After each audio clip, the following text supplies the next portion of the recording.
ఈరోజు Hyderabad Q News head office పై జరిగినటువంటి దాడికి నిరసనగా నల్గొండ జిల్లా కేంద్రం గడియారం సెంటర్ దగ్గర బీసీ సంఘ నాయకులు నిరసన వ్యక్తం చేస్తూ ఉన్నారు.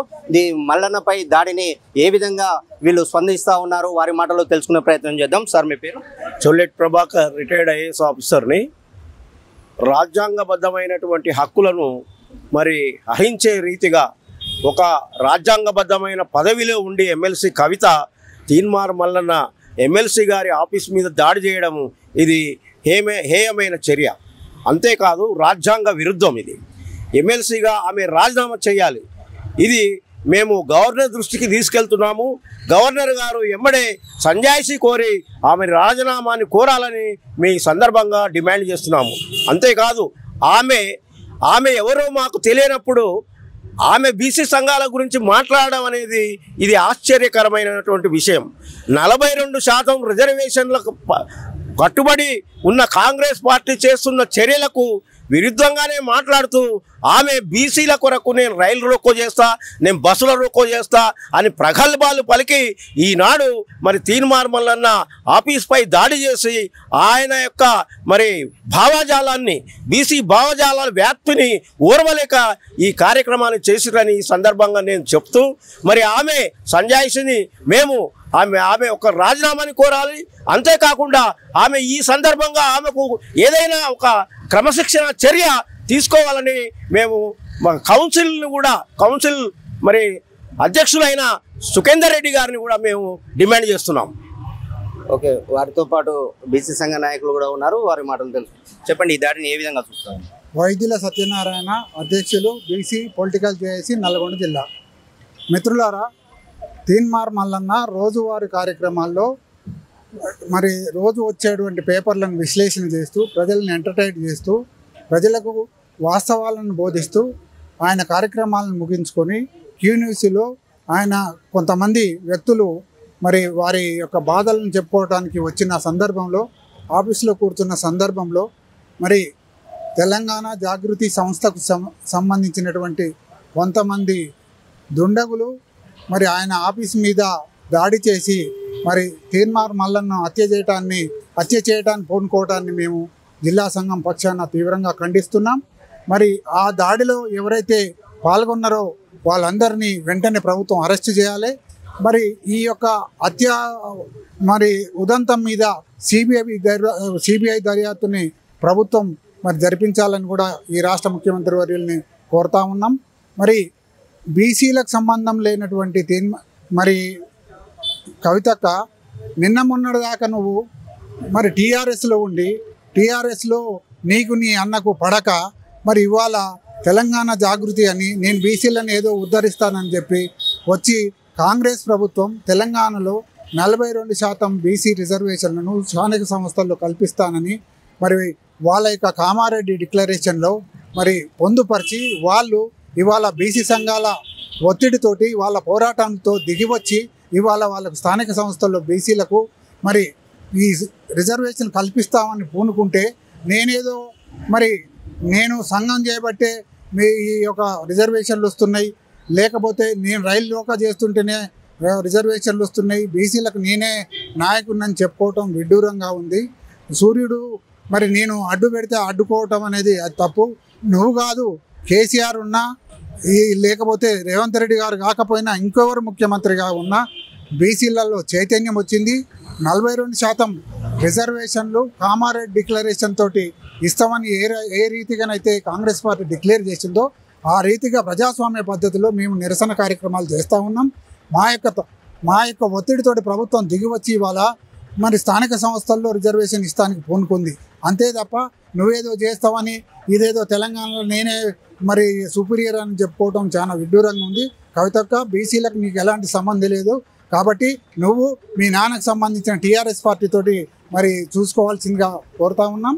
ఇంకొకటి, ప్రజాస్వామ్యంలో ఒకవేళ కవితక్కని కనుక తీన్మార్ మల్లన్న ఏదో పదజాలంతో విమర్శిస్తే దానికి కోర్టులు ఉన్నాయి, చట్టాలు ఉన్నాయి, పోలీస్ స్టేషన్లు ఉన్నాయి. దాని మీద మీరు చట్టపరంగా పోవాల్సింది. కానీ ఒక జర్నలిస్టును మీరు మరి హత్య చేయించడానికి పూనుకోవటం అది సబబు కాదు. దీని మీద మరి ప్రజలంతా నిరసన వ్యక్తం చేస్తారు. ఇలాంటి యాక్షన్లో మీరు వెంటనే మరి ఈ యొక్క తప్పుని ఒప్పుకోవాల్సిందిగా మేము డిమాండ్ చేస్తున్నాం. లేనితోటి తెలంగాణలో మరి జరగబోయే పరిణామాలకు జాగృతి సంస్థ మరి బాధ్యత వహించాల్సి వస్తుందని చెప్పేసి మేము డిమాండ్ చేస్తా ఉన్నాం. తీన్మార్ మల్లన్న గారు నిన్న హైదరాబాద్లో జరిగిన మీటింగ్లో బీసీ పార్టీ పెడుతున్నామని చెప్పి ప్రకటించిన నెక్స్ట్ రోజే ఈ ఘటన జరిగింది. దీన్ని ఏ విధంగా చూస్తాం? ఇప్పుడు మనకు స్వాతంత్రం వచ్చి 78 సంవత్సరాలు అయింది. 78 సంవత్సరాల నుంచి కూడా ఉమ్మడి రాష్ట్రంలో వాళ్ళే ముఖ్యమంత్రులు ఉండరు. మరి స్వరాష్ట్రంలో సాధించుకున్న 1300 మంది విద్యార్థుల అమరులతోటి మరి త్యాగాలతోటి సాధించుకున్న తెలంగాణలో కూడా వాళ్ళే ముఖ్యమంత్రులు ఉండరు. ఇదే జగమెరిగిన సత్యం. ఇవాళ మీరు న్యాయం చేయలేదు కాబట్టే అందరికంటే బీసీలలో చైతన్యవంతమైనటువంటి మరి తీన్మార్ మల్లన్న గారు మరి ఒక అడుగు ముందుకేసి బీసీలకు ఈ అగ్రవర్ణ పార్టీలు న్యాయం చేస్తలేవు కాబట్టి మేము మరి మా సొంతంగా బీసీల పార్టీ రోజు బీసీ పార్టీ వస్తుందని చెప్పి మల్లన్న గారు చెప్పారు. ఆ నెక్స్ట్ రోజే ఇది జరిగింది. ఏ విధంగా చూస్తారు? ఇప్పుడు బీసీలకు రాజ్యాధికారం అనేది ఇప్పుడు అంతటా భారతదేశంలో బీసీలు రాజ్యాధికారం కొరకు కొట్లాడుతున్న తరుణంలో మరి తీన్మార్ మల్లన్న ఎమ్మెల్సీగా ఉండి బీసీల కొరకు త్యాగం చేసి బీసీల కొరకు ఒక పార్టీ పెట్టి బీసీలనే ముఖ్యమంత్రి చేస్తాం, 2028లో జరిగే తెలంగాణ ఎన్నికల్లో బీసీని ముఖ్యమంత్రి చేస్తామని ఆయన ఒక లక్ష్యం తీసుకొని ఆ దారిలో వెళ్తున్న మార్గాన్ని వీళ్లకు మరి అంటుపడతలేదు. అదేవిధంగా అసూయాపరులైనటువంటి ఈ ఉన్నత వర్గాల వాళ్ళు చేస్తున్న కుట్రలని ఈ సందర్భంగా నేను తెలియజేస్తున్నాను. నా పేరు కేశవని శంకర్ ముదిరాజ్, బీసీ సంఘం ఉపాధ్యక్షుడు, నల్గొండ. ఓకే, ఈ దాడిపైన మీరు ఏ విధంగా స్పందిస్తారు? ముఖ్యంగా తీన్మార్ మల్లన్న ఇప్పుడు ఎమ్మెల్సీ గారి మీద దాడిని మేము యావత్తు బీసీల మీద జరుగుతున్న దాడి అనుకుంటున్నాను.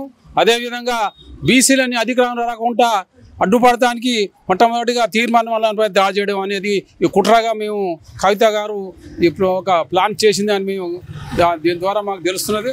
ముఖ్యంగా ఓ పిడికట్టు లేని మంది మరి బీసీలపై మరి దాడి చేయడం అనేది ఏమైనా చర్య? మరి తీన్మార్ మల్లన్న గారు పదే మరి బీసీల రాజ్యం వస్తున్నదని అతను ఒక కార్యరూపంగా ఒక పార్టీని తయారు చేసే సందర్భంలో మరి ఈరోజు జరిగిందంటే మరి ముఖ్యంగా బీసీలకు అధికారం రాకుండా అడ్డుపడాలనే చెడు ఉద్దేశంతో మరి కవిత గారు మరి ఇలాంటి దాడి చేయడం మేము తీవ్రంగా ఖండిస్తున్నాము. మరి ఆమె కూడా ఒక సామాన్యమైన వ్యక్తి కాదు, ఒక ఎమ్మెల్సీగా ఉండి రాజ్యాంగబద్ధమైన పదవి మీద ఉండి మరి దాడి చేయడం మరి చాలా దారుణమైన విషయం. ఈ విషయంపై ఎమ్మటే ముఖ్యమంత్రి గారు మరి వాళ్ళందరూ కూడా కేసు నమోదు చేసి చట్టరీత్యా చర్య తీసుకోవాల్సిందిగా ప్రభుత్వం డిమాండ్ చేస్తున్నాం. ఈరోజు క్యూన్యూస్ ఆఫీస్ పైన దాడిని ఏ విధంగా? మనకు స్వతంత్రం వచ్చి 78 సంవత్సరాలు అవుతున్నా కూడా బీసీలను అనగదొక్కడానికే ఈ అగ్రవర్ణాలు చేస్తున్న కుట్రాలవి. ఇవాళ చెప్పాలంటే ఇవాళ జరిగిందంటే ఒక పార్టీ ఒక కథ కాదు. ఇవాళ 78 ఏళ్ళ జరుగుతున్నది ఇదే. ఏమైనా జెండాలు మోయడానికి పార్టీలను జెండాలు మోయడానికి తప్ప బీసీలు చేస్తారు. ఈ అగ్రవర్ణాలు చేసే ఈ కుట్ర ఇప్పుడు మన తీన్మార్ మల్లన్న గారి మీద దాడిని పూర్తిగా బీసీ సంఘం తరఫున యువజన సంఘం జిల్లా అధ్యక్షుడు చొల్లేటి రమేష్ నేను పూర్తిగా ఖండిస్తున్నా. ఇలాంటి చర్య ఏ పార్టీ చేసినా, ఈ పార్టీ కాదు ఏ పార్టీ చేసినా మేము తీవ్రంగా ఖండిస్తామని చెప్పండి. బీసీ సంఘ నాయకులు ఉన్నారు మనతో పాటు. చెప్పండి మీ పేరు? నా పేరు కట్టెకోలు దీపేందర్, రాష్ట్ర ప్రధాన కార్యదర్శి బీసీ యువజన సంక్షేమ సంఘం. ఈరోజు హైదరాబాద్ మేడిపల్లిలోని క్యూనిస్ ఆఫీస్పై జరిగినటువంటి దాడిని, అదేవిధంగా మల్లన్నపై భౌతికంగా దాడి చేయాలనే ఉద్దేశంతో వచ్చి క్యూనిస్ ఆఫీసులో ఉన్నటువంటి సిబ్బందిని భయభ్రాంతులకు గురిచేసి ఆఫీస్ ఫర్నిచర్ మొత్తం ధ్వంసం చేయడాన్ని బీసీ సమాజం, యావత్ బీసీ సంఘాలు ముక్త కంఠంతో ఖండిస్తూ ఉన్నాం. ఇటువంటి దాడులు భవిష్యత్తులో జరిగితే బడుగు బలహీన వర్గాల ప్రజలందరూ కూడా రోడ్డు మీదకి వచ్చి మీ మీద కూడా దాడులు చేయడానికి సిద్ధంగా ఉంటారని చెప్పేసి హెచ్చరిస్తూ ఉన్నాం. ఇటువంటి దాడులు మున్ముందు భవిష్యత్తులో మరిన్ని జరగకుండా ముఖ్యమంత్రి గారు దీని మీద దృష్టి సారించి తక్షణమే ఈ దాడికి ఎవరైతే కారకులైనారో వారందరిపైన క్రిమినల్ కేసు నమోదు చేసి కఠినంగా శిక్షించాలని డిమాండ్ చేస్తా ఉన్నాం. దీని వెనుకున్న కుట్రదారులను, దాడి చేసిన కారకులను వారందరినీ తక్షణమే గుర్తించి ఇక మీదట భవిష్యత్తులో ప్రజాప్రతినిధుల మీద కానీ ఇటువంటి ఉద్యమ నాయకుల మీద కానీ దాడి చేయాలంటే భయపడే విధంగా శిక్షించాలని చెప్పేసి డిమాండ్ చేస్తా ఉన్నాం. బడుగు బలహీన వర్గాల ముద్దుబిడ్డ అయినటువంటి ఎమ్మెల్సీ తీన్మార్ మల్లన్న గారు బీసీ వాదాన్ని ఎత్తుకొని ముందుకెళ్తున్న తరుణంలో మీ కవిత గారు ఈ 10 సంవత్సరాలు తన తండ్రి అధికారంలో ఉన్నప్పుడు ఏ విధమైన బడుగు బలహీన వర్గాలు గుర్తుకు రాలేదు. ఆనాడు బీసీ రిజర్వేషన్లు గుర్తుకు రాలేరు. ఆ రోజు తన తండ్రి గారు అయినటువంటి మాజీ ముఖ్యమంత్రి కేసీఆర్ గారు ఉమ్మడి ఆంధ్రప్రదేశ్లో 33% ఉన్నటువంటి బీసీ రిజర్వేషన్లను ఈ 11% కోసి 21% కుదించినప్పుడు మీ గొంతు ఎక్కడికి పోయిందని చెప్పేసి మిమ్మల్ని ప్రశ్నిస్తా ఉన్నాం.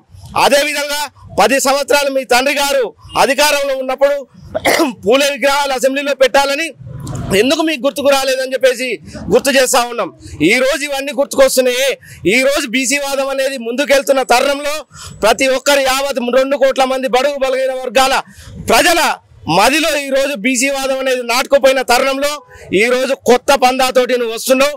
కవిత గారు, ఇవి బీసీ సమాజం క్షమించదు. మునుముందు మళ్ళా ఇటువంటి దాడులు చేస్తే మిమ్మల్ని మాత్రం బీసీ సమాజం క్షమించారని చెప్పేసి హెచ్చరిస్తా ఉన్నాం. ఏది అయినప్పటికీ నల్గొండ జిల్లా సెంటర్లోనే కాకుండా రాష్ట్ర వ్యాప్తంగా కూడా నిరసన జ్వాలలు అయితే చేస్తూ ఉన్నారు.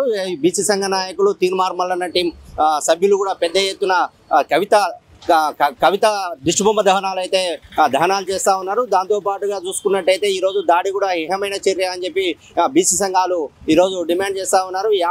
ఈరోజు తీన్మార్ మల్లన్న మీద దాడి అంటే ఇలా తెలంగాణ రాష్ట్ర వ్యాప్తంగా ఉన్నటువంటి బీసీ సంఘ నాయకుల మీద, బీసీ సమాజం మీద ఈరోజు దాడి చేసిందని చెప్పి వీళ్ళు బీసీ సంఘ నాయకులు ఆరోపిస్తూ ఉన్నారు. ఇప్పటికైనా ఇలాంటి ఆలోచనలు మానుకోవాలని, ఇంకోసారి బీసీ వాదం పైన అణిచివేయాలని చూస్తే మాత్రం మేము ఊరుకునేది లేదని చెప్పి వీళ్ళు చెప్తా ఉన్నారు. దీంతో నల్గొండ జిల్లా సెంటర్లో ఇంతసేపు నిరసన కార్యక్రమం అయితే చేశారు. కెమెరామ్యాన్ కలీం ఖాన్తో దినేష్, నల్గొండ ప్రతినిధి.